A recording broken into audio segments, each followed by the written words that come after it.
Hey folks, this is Rhykker with a Diablo 4 Season 5 class tier list video. If you're wondering what class to start this season, this video should help you out. If you haven't played D4 in a while, the Season 4 patch completely revamped itemization and added new robust crafting systems to the game, plus a new endgame mode called the Pit. And now Season 5's patch is expanding even further on this, adding 50 new unique and legendary items, and reworking basically every unique in the game to make them really powerful and competitive with the new crafting choices. We're also getting a new wave-based endgame mode called the Infernal Hordes. This presents new challenging content to test our builds against, as well as new ways to farm rewards. I've got full videos covering all the new stuff in Season 5. But in general, thanks to all the new and reworked uniques, we're seeing a rise in power across most classes. You can expect unique items to play an important role in just about every build in Season 5. On average, we're probably looking at 2 to 4 uniques per build. And while we did get to test out the new uniques and the Infernal Hordes on the test server, since then the devs have implemented massive class balance changes that we did not get to test. So this tier list is based heavily on theory crafting, where balance will land based on these sweeping changes. And every season so far, we've seen surprises emerge after the season started, so stay tuned for updates on what the best Season 5 builds are. Now, before diving into the tier list, I'll quickly define my rating criteria. This is not about which class has the single best build in the game at one specific activity. My ideal state of game balance for D4 is for every class to have multiple builds that excel in basically all important aspects of the game. Pushing the Pit and Infernal Hordes, killing uber bosses, and speed farming endgame content. The more strong options a class has for all these activities, the higher the class will rank. A class that has just one good build, even if it is the best build in the game, may not get S tier, because if you don't want to run that one build, or you don't get lucky with your drops, then you're out of luck if you're playing that class. That said, I talk about every class and what its best build options are looking like in this video, so don't just look at the tier list, but listen to the explanations as well to see what jives with you, what is most important for you. So, without further ado, let's get to the tier list, and we start in C tier. Now, let's clarify, C tier is not bad. It's not amazing, but it's not bad. So, in the C tier, we have the Necromancer. Yes, long way to fall since last season where we had put Necromancer in S tier right out the gate. And honestly, Necromancer will still be good in Season 5. Again, C tier is not bad. Season 4, basically everyone was starting off Necromancer. MaiaNashira in particular, they got the big buff, they were really strong, and they still remain a really strong option to start the season with. But what we saw in Season 4 was as the season progressed and people got into pushing the highest content in the game, MaiaNashira just wasn't keeping up with the competition. MaiaNashira remains one of the best leveling builds in the game, and it can perform well enough in endgame content and bossing, but where it really falls behind is in speed farming. And this is a general Necromancer struggle. By nature, Necromancer is the slowest class with the least mobility options, and its lack of a good speed farming option is a big contributor to why it's down here in the tier list. We are seeing some hope in Season 5. There's a new aspect, Creeping Mist, that will allow you to evade during Blood Mist, letting you basically travel twice as far in Blood Mist. And then you can combine that with the unique boots, Greaves of the Empty Tomb. They got a big rework. They synergize well there. They give you 4 extra evade charges, also +6 to Reaper's Pursuit. That's the move speed passive skill. But that's giving up 2 item slots just for mobility.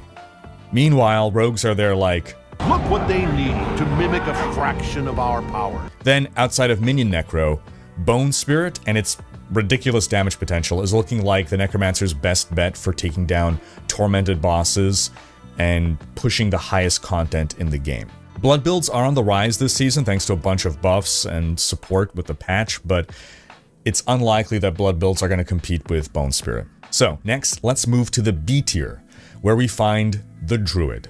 I had Druid in B tier last season, and while the class is getting some buffs and supporting items, and overall is looking much better than last season, well, every class is looking better than last season, and it doesn't feel like the Druid is coming out a big winner ahead of the others. We're just moving where the average is to a higher point. Druids are looking altogether mediocre this season. They got a few builds that tackle bosses or push endgame content decently well, but they won't compete with the other classes. The Landslide build is probably going to be the Druid's best overall build.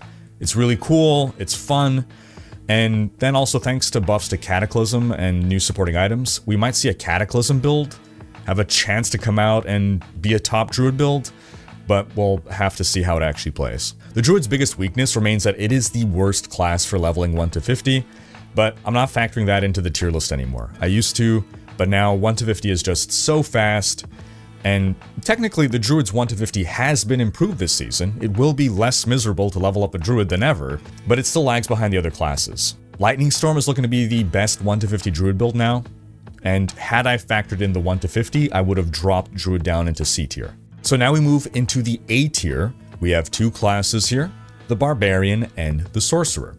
Let's talk about the Sorcerer first. Last season I had Sorcerer in C tier, basically the bottom of the tier list. It had some fun speed farming builds, and it was a one-trick pony for pushing the pits, relying on a very specific mechanic to let one build shine there. And when Season 5 PTR hit, we got a bunch of confusing and seemingly unwarranted nerfs to the Sorcerer. But then, in the final patch notes, the Sorcerer rises again. It has received the most love of any class now. Just tons of buffs all around to its damage, its survivability. I'm very tempted to main a Sorcerer this season, and I'm at the very least gonna at least make a Sorcerer and spend a good amount of time on it. Leveling 1 to 50, we'll touch upon really briefly. Sorcerer has multiple good options. But now in speed farming content, Sorcerer is basically the king of speed farming options. You have tons of builds that will just efficiently destroy endgame content like Hell Tides and speed pits and speed nightmare dungeons for leveling up your glyphs. Then when you want to push the pit and infernal hordes, you still have a few standout builds that should hold their own against other classes' top builds. The old Firebolt trick, that one remains viable. But now we also got a revamped Fireball build that I'm actually really excited to check out. That should just be launching fireballs all over the place. Chain Lightning, that's gotten a ton of love as well. So Chain Lightning build are going to be a top build there. And there even may emerge a Lightning Spear build. Fingers crossed for that. I played that early on in D4's life, and it was a lot of fun. So overall, just a lot of fun things to try for Sorcerer this season. The Sorcerer's weakness, however, seems to be against Tormented bosses. All those builds I mentioned, they can handle Tormented bosses, they just won't do so as easily as some other classes are able to. They can't dish out those absolutely disgusting damage numbers against single targets. So, onto the Barbarian now. The Barbarian, who I actually had in C tier with the Sorcerer last season. Yikes, yeah. The Barbarian's a class that, on paper, a lot of us consistently underestimate. And it's just like, that's the way the numbers look, but then it turns out, you know, once people get to playtesting and they find some busted combination, oh, well, okay, Barbarian actually on top. And that's what happened last season. Barbarian ended up being the best class. And I basically said that in last season's tier list video as well, that it's C tier until someone finds the next broken build that we don't foresee, and again, that's what happened. Now, here's the thing. Barbarian actually got a ton of nerfs this patch.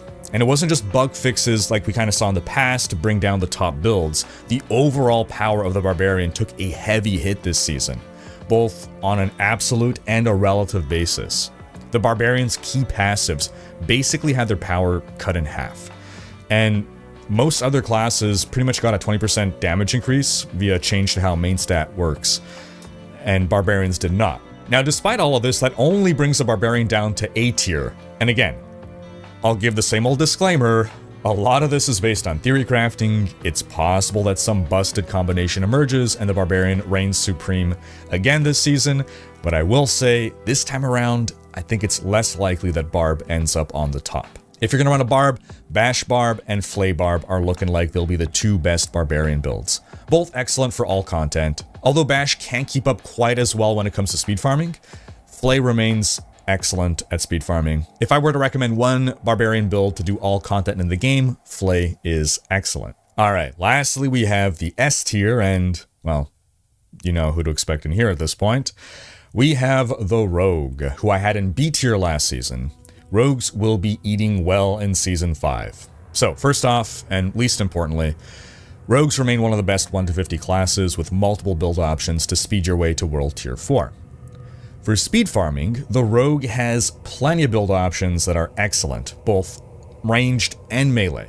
For pushing hard content though, melee rogue falls off. Ranged rogue will be the top. And whether you're going barrage, penetrating shot, or rapid fire, you'll be able to go deep into the pit or the infernal hordes, further than melee rogues. Against bosses, barrage and rapid fire still hold up as top builds, but penetrating shot really falls off due to its weaker single target capabilities. There's even a variant barrage build that relies on the Andariel's Visage mythic unique that is based on triggering Andy's Poison Nova to deal crazy damage. That build may just end up being the strongest build in the entire game, to be honest. Right now, in this moment, my current plan for Season 5 is to start with a Barrage Rogue, and once I find an Andariel's Visage, I'll work that into the build.